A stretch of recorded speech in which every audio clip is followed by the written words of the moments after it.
தேர்தல் தேதி அறிவிப்பில் உள்ள சந்தேகத்தை தேர்தல் ஆணையம் போக்க வேண்டும் என்று கோரிக்கை விடுக்கப்பட்டுள்ளது.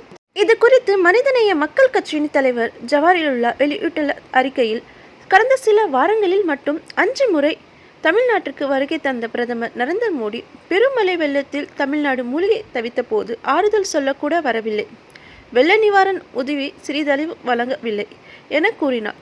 பிரதமர் தொடர்ச்சியாக தமிழ்நாட்டுக்கு வந்த நிலையில் மக்களவை தேர்தல் தேதி அறிவித்ததும் அதில் முதல் கட்ட தேர்தல் தமிழ்நாட்டில் நடைபெறும் என்ற அறிவிப்பும் பலத்த சந்தேகங்கள் ஏற்படுத்தி உள்ளன. இதை தற்செயலாக பார்க்க முடியவில்லை என்றும் திட்டமிட்டு நடந்த நிகழ்வாகவே பார்க்க முடிந்ததாகவும் ஜவஹர்லால் தெரிவித்துள்ளார்.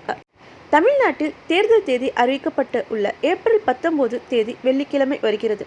வெள்ளிக்கிழமை என்பது முஸ்லிம்களுக்கு ஒரு புனிதமான நாள். வேறு நாட்கள் இருக்கும் பொழுது முஸ்லிம்கள் அதிகமாக வாக்களிக்க விடக்கூடாது என்ற எண்ணத்தில் வெள்ளிக்கிழமை தேர்தல் தேதியை தேர்ந்தெடுத்தது போன்ற ஒரு தோற்றமும் ஏற்படுகிறது. இந்த ஐயத்துக்கு தேர்தல் ஆணையம் விடையளிக்க வேண்டும் என்று ஜவஹர்லால் கோரிக்கை விட்டுள்ளார். தேர்தல் நடைபெறும் ஏப்ரல் 19க்கும் வாக்கு எண்ணிக்கை நடைபெறும் ஜூன் 4ஆம் தேதிக்கும் மிக நீண்ட இடைவெளி உள்ளது. ஏற்கனவே வாக்குப்பதிவு இயந்திரங்கள் பல்வேறு தனியார் இடங்களிலும் கடைகளிலும் கிடந்ததை காண முடிந்தது. எனவே மக்களவைத் தேர்தல் நியாயமாக நடக்குமா என்ற அச்சம் மக்கள் மனதில் உள்ளது. மேலும் தேர்தல் தேதி அறிவிப்பும் தமிழ்நாட்டுக்கு தொடர்ச்சியாக பிரதமர் வருகையும் வாக்காளர்கள் மனதில் மிக வலிமையான சந்தேகத்தை உருவாக்கி உள்ளது. இதற்கான விடைகளை தேர்தல் ஆணையம்தான் அளிக்க வேண்டும் என்று ஜவஹர்லால் கேட்டுக்கொண்டுள்ளார்.